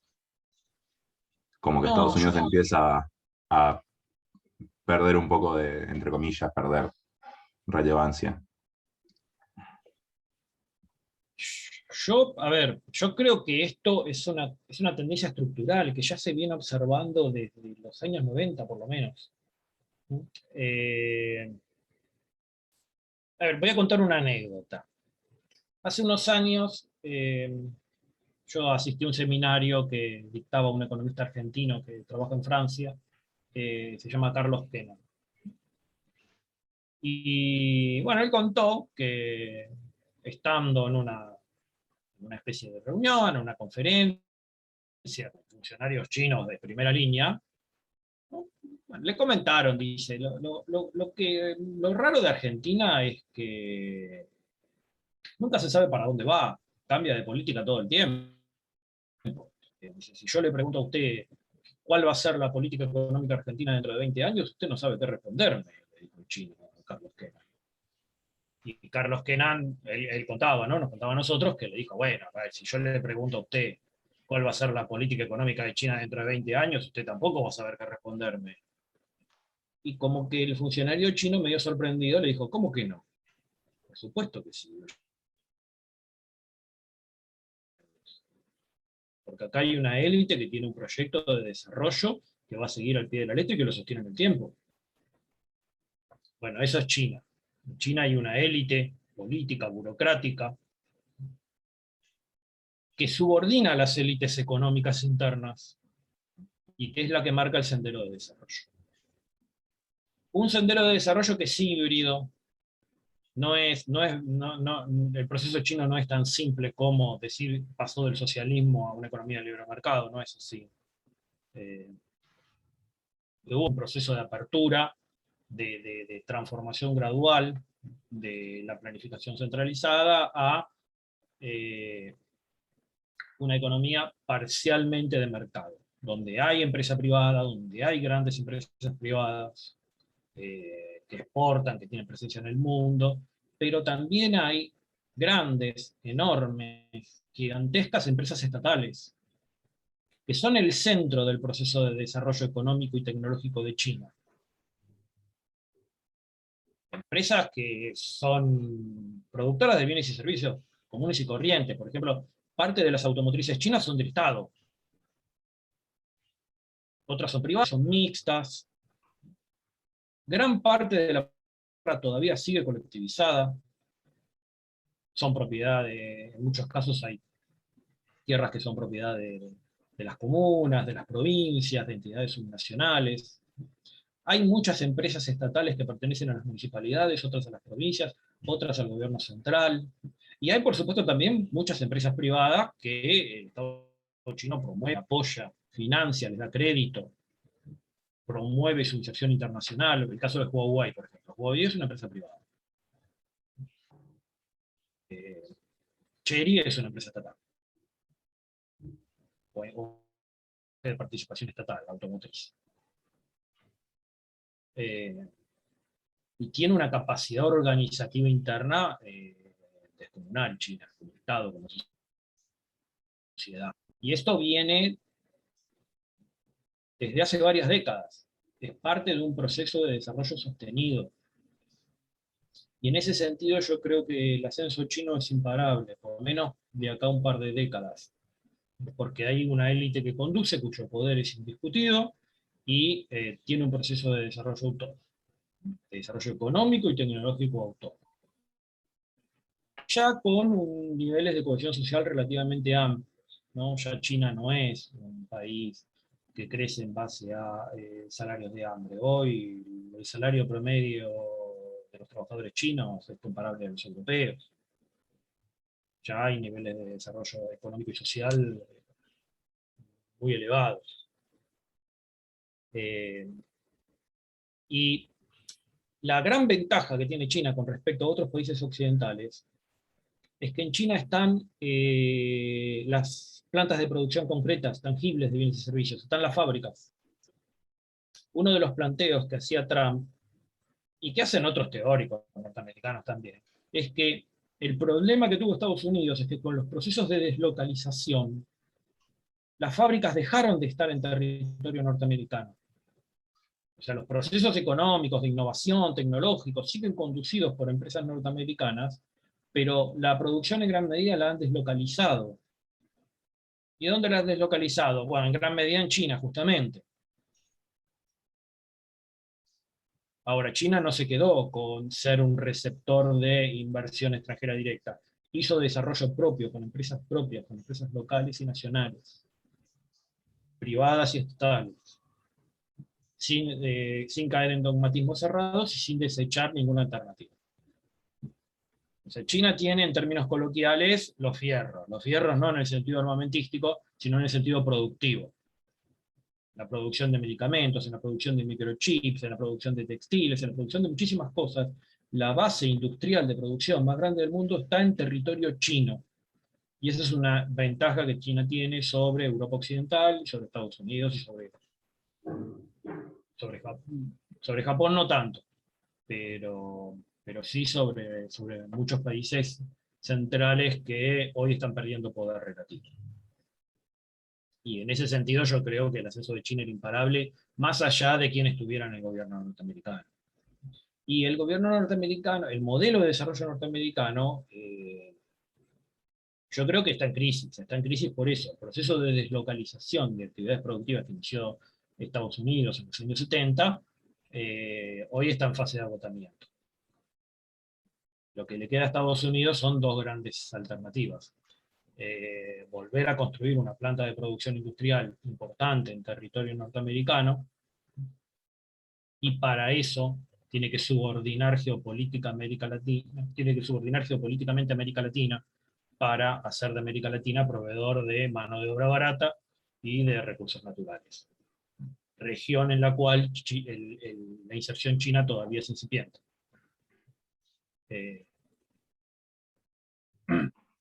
Y esa, en gran parte de las tensiones políticas que vemos nosotros hoy en América Latina, las tensiones entre el gobierno de un signo político y otro, cosas como, por ejemplo, para no entrar en cuestiones de política argentina que pueden ser susceptibles, cosas que han pasado, por ejemplo, en Brasil, ¿no? El derrocamiento de Dilma, la prisión de Lula y el ascenso de Bolsonaro. Bueno, todo eso responde claramente a una agenda geopolítica que es bajada desde el centro de poder internacional.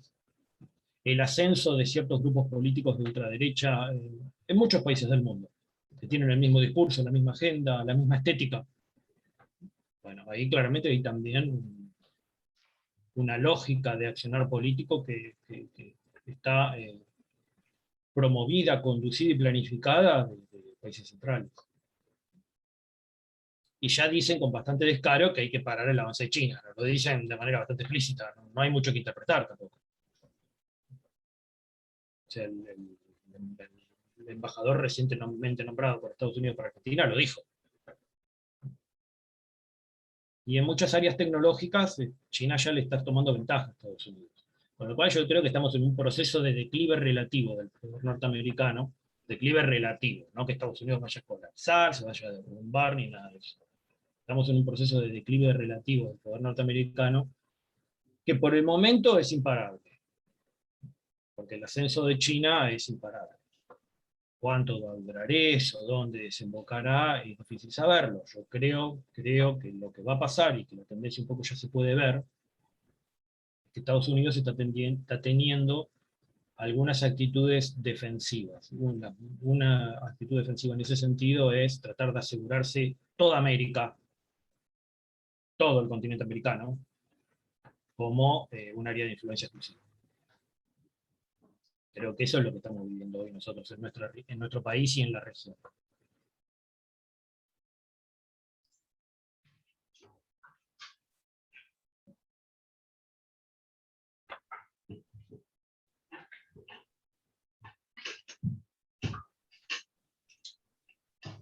Bueno, ¿seguimos? Vale. Bueno, y volviendo a esta época de crisis, digamos, siempre que hay crisis hay cuestionamientos al orden político, al orden social y también en la esfera ideológica. La teoría keynesiana surge después de la crisis del 29 y un poco esta teoría regulacionista surge al calor de esta crisis de los años 70 y para intentar explicarla. Así como el marxismo, recordarán que tiene mucha influencia en cuando surge como análisis, digamos, en explicar la transición del feudalismo al capitalismo, y a partir de ahí, bueno, se generan categorías conceptuales y demás. La teoría de la regulación también explica o intenta explicar sobre todo este periodo de crisis, tratando de explicar entonces por qué funcionaba bien antes la economía, qué pasó antes, bueno, empiezan a hacer periodizaciones y a generar categorías conceptuales para explicar esta cuestión. En la Guerra Fría ya la estuvimos charlando. Esto simplemente esta inflación con los datos de Estados Unidos. El PBI real en el eje izquierdo y la inflación, digamos, el porcentaje de inflación acá en el eje derecho. Y acá, no, está chico esto, pero se puede ver cómo a partir de los 70 empieza un estancamiento. De hecho, esto es un declive del PBI real, o sea, una recesión. Todas las barras grises verticales indican los periodos de recesión económica. O sea, acá no es que se estanca solamente, sino que cae el producto. Y con inflación subiendo. Que sube al 7%, al 12%, al 15%. Acá están los datos mensuales de inflación, pero bueno, anualizado como lo suelen ver los yanquis. Que fíjense que después la inflación vuelve y se estabiliza en 2,5% en estos 20 años, los últimos 20 años. Y con periodos mucho más cerca del 0 que del 2,5%. Por eso, esto digamos, es la parte de inflación de esta inflación. Por ahí los números parecen chicos porque estamos acostumbrados al 30, 50, pero es muchísimo, y esto es en Estados Unidos, en moneda dura, digamos. Entonces, bueno, esta es la crisis de los 70, la estanflación de los 70. ¿Por qué me quedó esto en inglés? No sé. Bien. Tratar de explicar por qué las cosas dejaron de funcionar y por qué habían funcionado antes. O sea, tratar de explicar qué pasó, cómo funcionaron los 30 años dorados. Ese es uno de los objetivos de la teoría de la regulación. Esto es una cuestión, digamos, que se dice que la escuela de la regulación ha tenido más impacto en las ciencias sociales y políticas, o en la sociología de la ciencia política, que en la economía, que es probable que haya sido así. Y en la historia también, digamos, en la explicación de lo que se llama el Fordismo, los 30 años dorados y demás.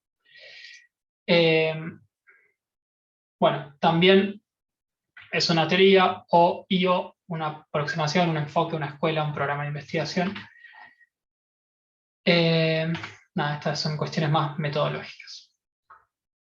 Este es el origen de la teoría de la regulación. Del 76 es el libro que de hecho es la tesis doctoral de Michael Aguileta, que es el fundador de esta teoría. O sea, hizo una tesis doctoral que básicamente inventó una teoría nueva, no cualquiera hace eso, que se llama, bueno, Regulación y Crisis del Capitalismo, la experiencia de los Estados Unidos, que intenta explicar esto, la interrupción de este periodo de 30 años de crecimiento sostenido endógenamente, es decir, intenta lo que hoy llamaríamos una teoría endógena, intenta explicar por qué factores endógenos, primero que nada, se articuló este periodo de crecimiento y por qué factores también endógenos, más allá de cosas de contexto, se desarticuló. Bueno, toma cosas de la teoría keynesiana, pero también critica cuestiones de la teoría tanto keynesiana como neoclásica sobre todo. Bien, algunas de las críticas que hacen a la teoría neoclásica, para arrancar, es, bueno, obviamente, critican la racionalidad y la racionalidad universal que se pretende del homo económico, la maximización, digamos, sin restricciones. Un poco la idea del equilibrio y de la regulación que algo charlamos. Esta idea del equilibrio más neoclásica, digamos, que todo se coordina a través del mercado y el mercado asegura un equilibrio estable. Y además la idea del mercado como una institucionalidad básicamente universal, es decir, que en todas las épocas y en todos los contextos hay un mercado, o hay un mercado entre comillas, porque los individuos intercambian cosas, ¿no? Los fenicios intercambiaban por ahí, por el Mediterráneo, entonces hay un mercado que no es claramente igual que el mercado del siglo XX, ni es igual que el mercado financiero, pero si uno se para desde la teoría neoclásica, un poco se intenta explicar todo desde el mercado como una institución que existe en todos lados porque la gente intercambia cosas y que además asegura un equilibrio estable y un resultado óptimo. Bueno, obviamente, esto es un poco lo mismo, el comportamiento autorregulador a través del mercado de las economías capitalistas, que esto también Keynes un poco lo criticaba de la teoría neoclásica, que las economías capitalistas no se regulan solas, o en todo caso, si llegan a un equilibrio, no es de pleno empleo. Y lo que decía Michael Aglietta y los regulacionistas es esto, la incapacidad de estas nociones, digamos, de la teoría directamente, del enfoque teórico neoclásico, para explicar la dinámica conflictiva y la dialéctica. O sea, acá está la raíz marxista de la teoría regulacionista. La sociedad capitalista es conflictiva y es dinámica y es dialéctica, y eso no está en la noción de equilibrio de los neoclásicos, que tampoco podían explicar propiamente por qué la economía había entrado en estancamiento y en esta inflación. Bien, y una idea básica de la teoría regulacionista, que también viene de Marx o de Hegel y de la tradición más alemana, es esto: los comportamientos individuales de los agentes económicos son mediados por relaciones sociales y, bueno, después veremos por instituciones. Toda esta idea de las mediaciones, de las determinaciones y demás, es bastante hegeliana, digamos, directamente hegeliana. Es decir, y las relaciones sociales aparte, y las instituciones y las relaciones sociales son variables a través del tiempo, no son permanentes. Entonces, hay una racionalidad, los agentes actúan, pero actúan en el marco de instituciones y constreñidos por ciertas instituciones y relaciones sociales que además van cambiando a lo largo del tiempo. Que no es lo mismo que el planteo más neoclásico. Bien, ¿qué más dicen? Si uno se para desde el marxismo, uno tiene el concepto de modo de producción. Estamos en el capitalismo, modo de producción capitalista. Bien. Ahora, cuando los regulacionistas se ponen a analizar el capitalismo y la historia del capitalismo, la historia larga, se ve que hay distintos periodos, distintas etapas. Es decir, el capitalismo tiene funcionamientos distintos a lo largo de la historia, más allá de que siempre haya capitalistas y proletarios o explotadores y explotados, digamos. Ustedes saben, el capitalismo primero surge en una fase más comercial, después en una fase más industrial, después tiene una fase más financiera, y hoy podríamos decir financiera y tecnológica, o que tiene que ver con conocimiento, la sociedad de conocimiento y demás. Algunos hablan de capitalismo cognitivo.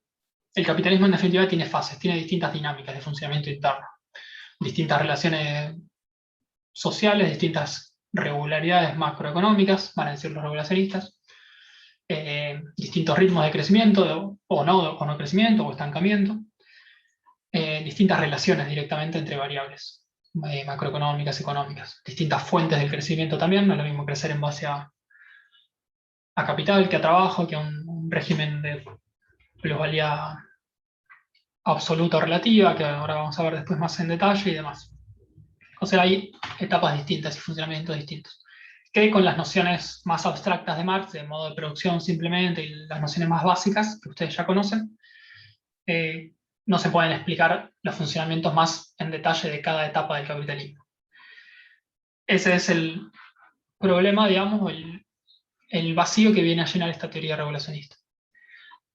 Y entonces dicen, bueno, hay que generar categorías que sean menos abstractas que las categorías de modo de producción, lucha de clases, etcétera, que son más bien más abstractas. Digamos, Marx quería ver cómo evolucionaba la sociedad humana en el larguísimo plazo, entonces dice, bueno, sí, hay feudalismo, hay sociedades asiáticas, hay capitalismo. Si uno se enfoca, bueno, dentro del capitalismo, ¿qué hay? Bueno, tiene que generar categorías intermedias, que se llaman nociones intermedias, categorías teóricas intermedias para analizar plazos más cortos. Bien, nos vamos acercando a lo que es la regulación. Vamos a ir viendo distintas, no sé si distintas acepciones, pero el tema de la regulación enfocado de distintas maneras. Primero, la regulación como problemática, como tema, digamos, tiene que ver, esto un poco ya lo hablamos, en relación al equilibrio y a la discusión con la noción de equilibrio, con el ajuste recíproco de los agentes económicos a lo largo del tiempo. De los agentes económicos y después, en última instancia, de las propias variables económicas. ¿Cómo se regula la economía? ¿Cómo se ajustan las decisiones de los agentes económicos? Las decisiones de consumo de los trabajadores, las decisiones de producción de los capitalistas, los proyectos económicos de las distintas fracciones del capital, los proyectos políticos de los distintos actores sociales, económicos, políticos, cómo se van ajustando para tener una trayectoria coherente o no coherente. Después iremos viendo. Y estas decisiones, estos ajustes, estas interacciones entre agentes económicos, pero que también son agentes sociales y políticos, no se pueden resolver solamente ni por el mercado, dicen, porque no todo es economía política básica, digamos, no todo es interacciones mercantiles, también hay cuestiones de poder y demás. Y tampoco se puede resolver todo por intervención del Estado que manipule unas variables y ya está, digamos. Sino que hay las interacciones son económicas, pero también son sociales, también son políticas, e incluso las interacciones políticas no se dan solamente o exclusivamente a través del Estado, más allá de que el Estado está ahí y es un campo en donde los actores juegan.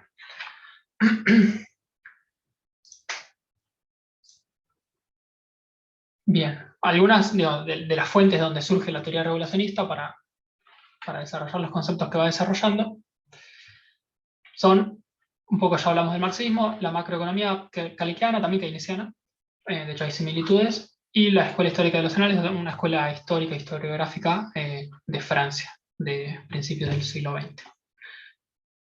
Es decir, es una teoría económica, pero que parte de su visión teórica está construida por, no sé si decir teoría historiográfica, pero sí, digamos, una disciplina económica que tiene una parte de la disciplina más histórica, podríamos decir una parte de filosofía política, social, etcétera, etcétera. Una teoría ecléctica, podríamos decir, o sea, una mezcla de distintos componentes teóricos disciplinares. No es una teoría puramente económica ni tampoco economicista.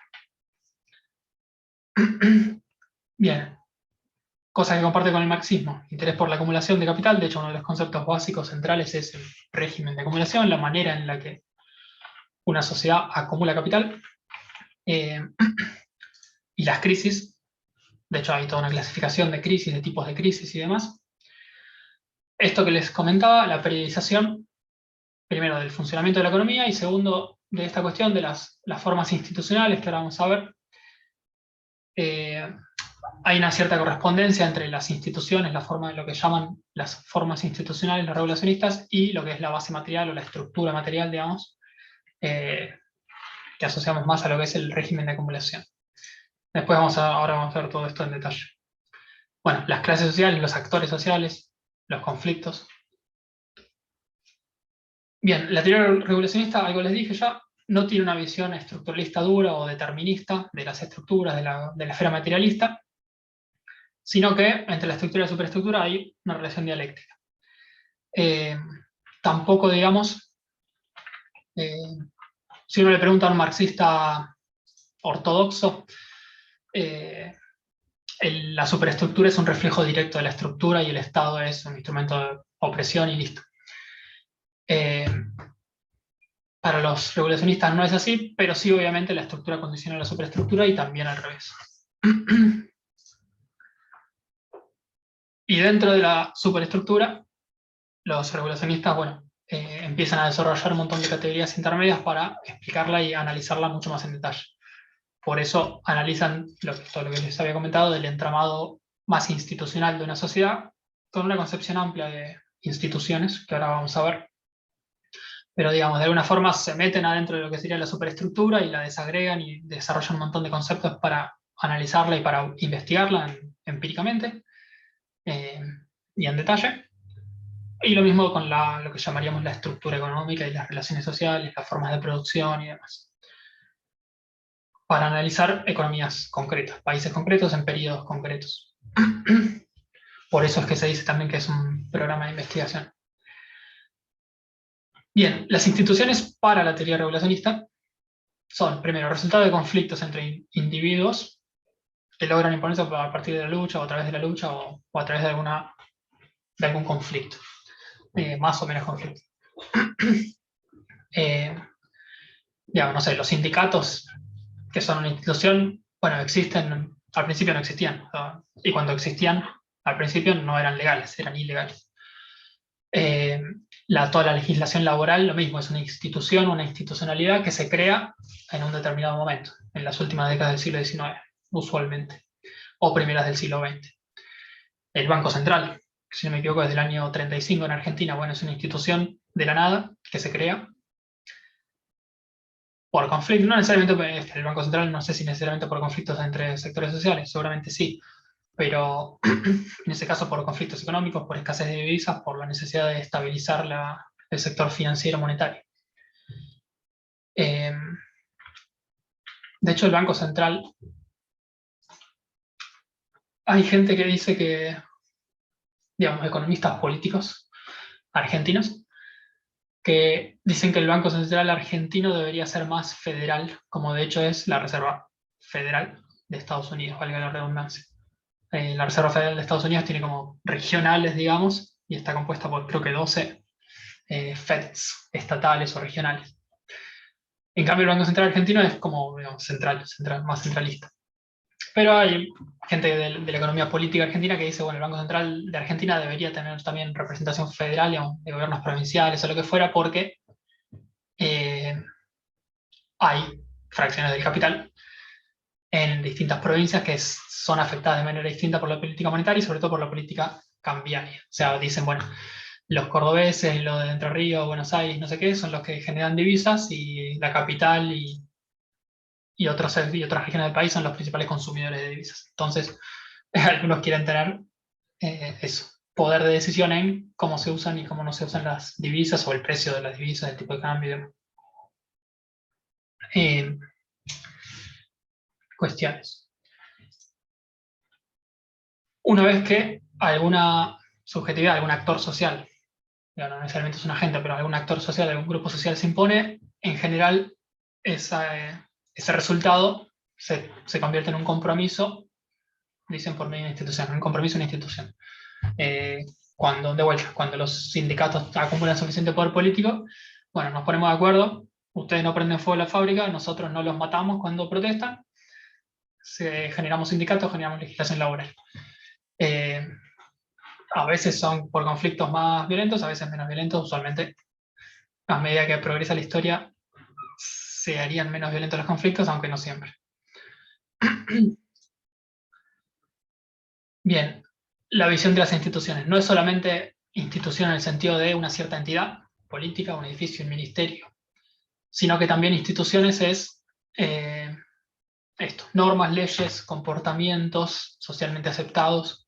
Digamos, las instituciones y lo que los regulacionistas van a llamar las formas institucionales, con ese nombre, de hecho, forma de formas institucionales tiene mucho que ver con, de vuelta, la filosofía hegeliana, que diferencia entre forma y contenido. Y muchos que vienen de esa filosofía hablan de eso, las formas institucionales, la forma del Estado, o la forma de Estado directamente, las formas que asume la acumulación de capital, las distintas formas que asume la dinámica conflictiva del capitalismo a lo largo de la historia, y por eso tenemos distintas etapas, distintos regímenes de acumulación, etc.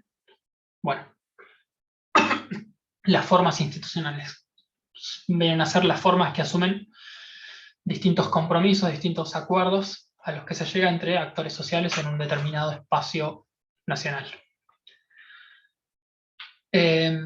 Hasta acá, ¿cómo vamos? ¿Alguna pregunta, comentario?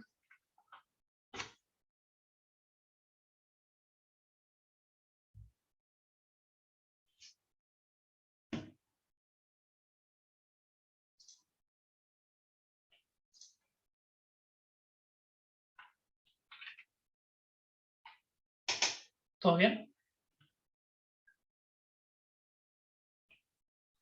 Bien, y en este sentido también el mercado es una institución.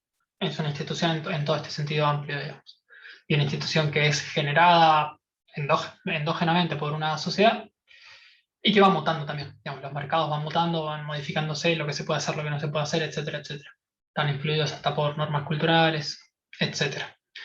Los regulacionistas, digamos, que tienen esta visión más genealógica de las cosas, más a la Foucault también, no dan el mercado como una cosa que existe y que es permanente, sino que va mutando y se genera también como parte de los compromisos y acuerdos sociales, digamos. Por ejemplo, que hoy Alemania le compre trigo a Ucrania y gas a Rusia para satisfacer sus necesidades de recursos, es una interacción que se da a través del mercado. Y bueno, la sociedad alemana y los capitales alemanes interactúan de esa manera con Rusia y con Ucrania. Le compran a través del mercado, se aseguran recursos. En los años 40 Hitler decidió que esos recursos se los iba a asegurar por medio de invadir esos países. Bueno, el mercado existía, no es que dejó de existir por eso, pero él dijo, sí, el mercado es muy lindo, pero vamos a interactuar con estas fracciones sociales que están afuera del país de otra manera. Esto, digamos, queda por fuera del análisis neoclásico. El análisis neoclásico dice, bueno, el precio del gas es muy caro, no lo compro menos, demando menos. Y uno no puede entender, bueno, por qué estalla una guerra. En aquella época también, digo, y esto es importante, Alemania también todavía tenía restricciones, lo que hoy llamamos restricciones externas, restricciones de divisas, y también eso explica por qué, en vez de importar todos esos recursos, dijeron, bueno, vamos a ir a la guerra. No es que lo defiendan ni nada, al contrario, pero tiene que ver con estas cuestiones, digamos. Cuestiones que se dan por sentadas y por universales y permanentes en la teoría neoclásica, bueno, desde estas teorías no son ninguna de esas cosas. Y ahí están los conflictos atrás, y ahí está el conflicto entre el precio del gas y Alemania, que no quiere depender del gas ruso, pero no tiene otra alternativa, etcétera, etcétera. Bien, ¿qué más?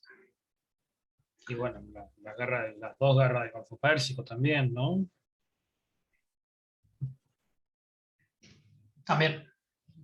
O la presencia de Estados Unidos en Afganistán, que también tiene que ver con controlar una región por donde podía pasar potencialmente un gasoducto, bueno.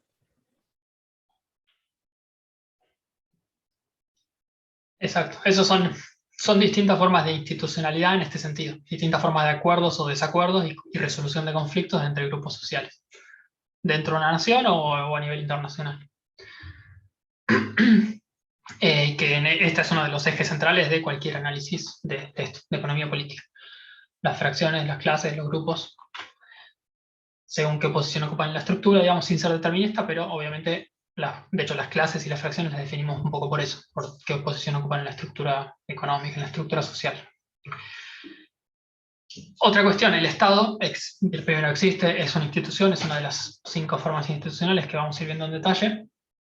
Es endógeno el Estado, es decir, el Estado, esta es otra diferencia clave con los neoclásicos, con el mismo Keynes. Nosotros usualmente cuando vemos el Estado en economía, bueno, es exógeno, y el gasto público usualmente también es exógeno. O sea, es una decisión del Estado ahí que está afuera y dice, gasto 100, mañana gasto 200, exógenamente, sin estar influido por las variables endógenas.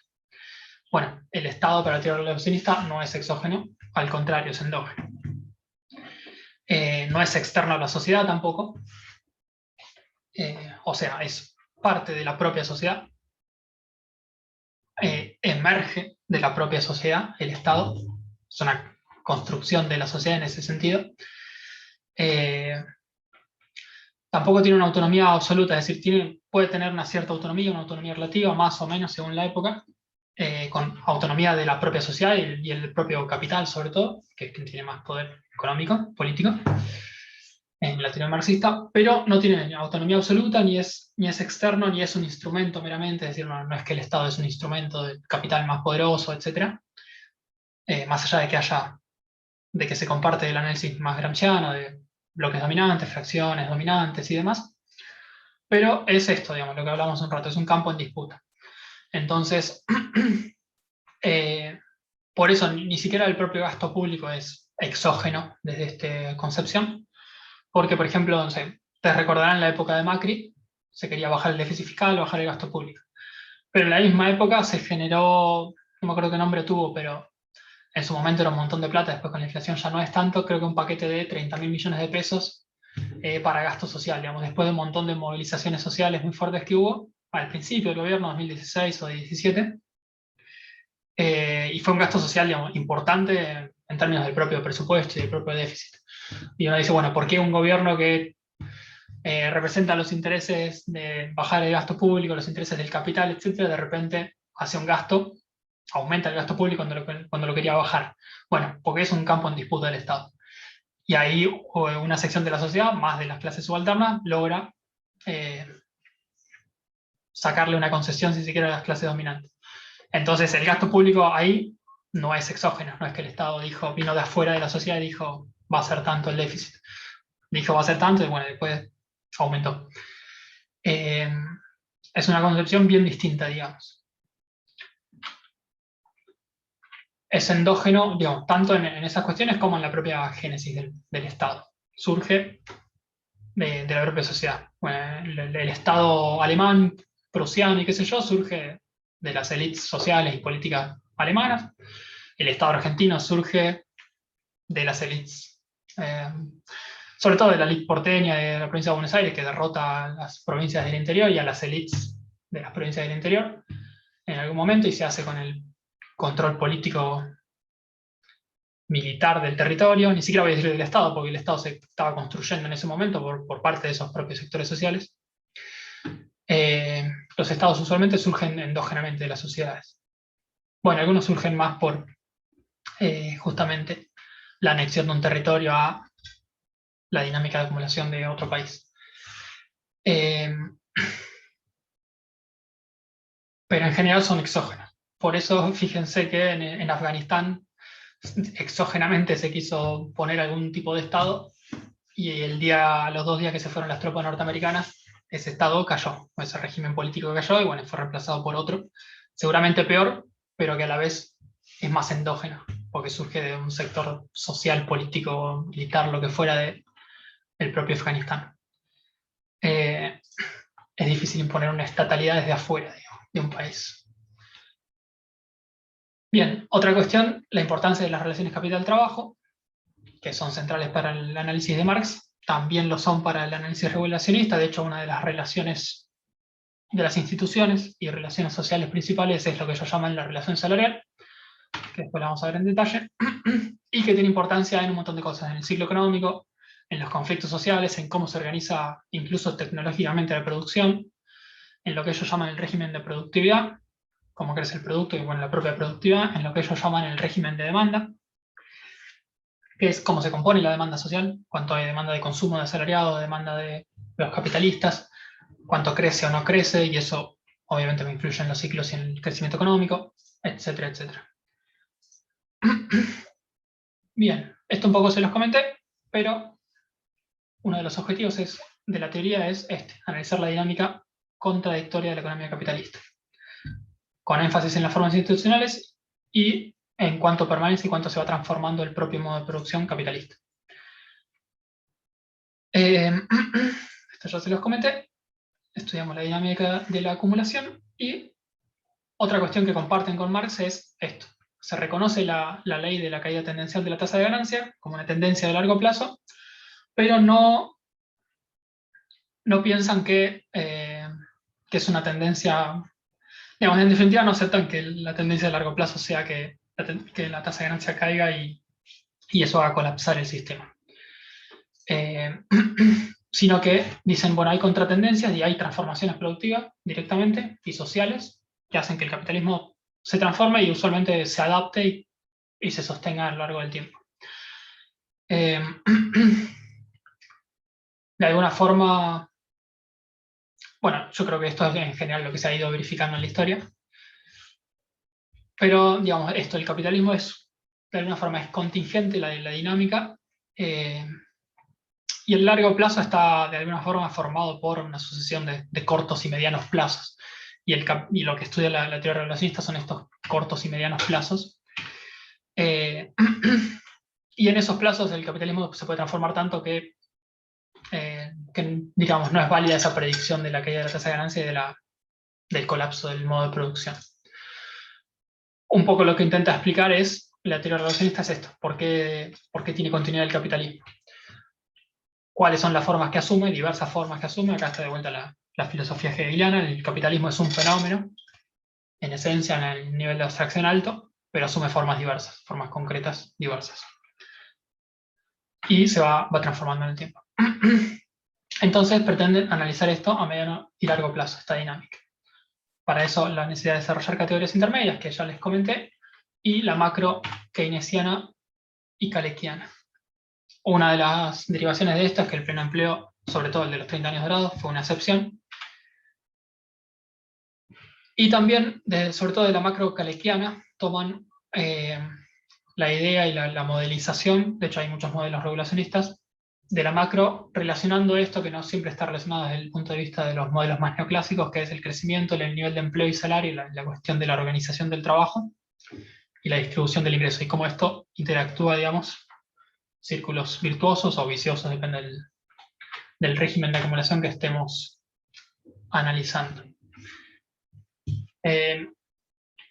Después, con esto ya casi termino, por hoy, de la Escuela Histórica de los Anales, que es una escuela historiográfica francesa, lo que postulan es, bueno, un rechazo a la historiografía más tradicional, que tenía pretensiones de universalidad, de generalizaciones, digamos, universales justamente. Énfasis en estudios más sistemáticos y más de largo plazo, en hechos estilizados, que después vamos a ir viendo, por ejemplo, bueno, cómo se comportan los salarios reales en función de la productividad en periodos de 30 a 40 años. La contextualización más histórica de estos fenómenos, que es lo que haría uno cuando hace un estudio más histórico, un estudio de caso y demás. Digamos, lo que hoy sería una buena metodología para una investigación, es lo que empezaron a hacer. Con este objetivo, de analizar economías o trayectorias nacionales, en definitiva formaciones, lo que desde el marxismo se llama formaciones económicos sociales concretas. Este es un poco el objetivo. Yo, si les parece, voy cortando acá. En la clase que viene vamos a ver los conceptos más, toda la arquitectura conceptual, digamos, los conceptos básicos de la teoría de la regulación, que son las formas institucionales, que a su vez se articulan de cierta manera y forman un modo de regulación, que a su vez se articulan con un régimen de acumulación, que tiene que ver más con la base estructural, y eso da distintas modalidades de desarrollo, modos de desarrollo del capitalismo. De cada uno de esos conceptos hay, bueno, definiciones, hay distintas modalidades históricas. Vamos a ver un poco las periodizaciones, básicamente desde la última etapa del siglo XIX hasta siglo XX, los 30 años dorados, la crisis del Fordismo y después. Bueno, hay algunas aplicaciones empíricas y datos empíricos y análisis que se hacen con este marco teórico. Digamos, de cada una de estas cosas hay bastantes detalles para ver, hay distintos tipos de regímenes, intensivo, extensivo, todo tiene su raíz en el marxismo, muchas de esas cosas, pero todo eso lo vamos a ver mañana porque ya estamos en hora. No sé si tienen hasta acá preguntas, conceptos, consultas, comentarios. Yo por lo menos no. O sea, hasta ahora fue la introducción, el contexto histórico en el que se desarrolla y las influencias, bueno, las influencias que tuvo la teoría. Por ahora es eso, digamos. Sí. Así que no. Ahora Panqui, listo. Buenísimo. Si pueden, obviamente, vayan leyendo el material que está en el campus de este tema, sobre todo el texto Esto de en NEFA. Sí, todo lo que está en el mosaico de. Hay un mosaico, creo, con el nombre, ¿no? De sí, teoría. regulacionista. Después, ¿Cuál? Perdón, ¿cuál decís que empecemos leyendo? y el de NEFA, que es el más largo, pero es lo que vamos a ir viendo, un poco lo que estuvimos viendo hoy y lo que vamos a ver mañana. Eh, Lean, si quieren, también hay un artículo de Carlos Kennan, que es muy cortito, que está interesante, es sobre la economía argentina actual, bueno, es de 2019, pero aplica, digamos, analiza la economía argentina aplicando algunos conceptos de la teoría de la regulación. Ese es de 2 páginas, digamos, es más de divulgación. Pueden arrancar por ahí si quieren, para ver un poco un análisis bien concreto usando esos conceptos. ¿Podrías subir Sí. el Power? Así ya lo tenemos también. O no sé si ya está subido. No, este no está subido, después se lo subo, sí. Se lo Dale, voy a gracias. subir. Yo porque para ir, viste que vas anotando y eso. Bien, dale. Gracias. De nada. Después mañana les avisaré de si hay algún texto más para que lean, pero por lo menos esos 2 seguro. Perfecto, profe, listo. Bueno, hasta mañana entonces. Bueno, Chao, hasta gracias. mañana. Hasta mañana. Gracias.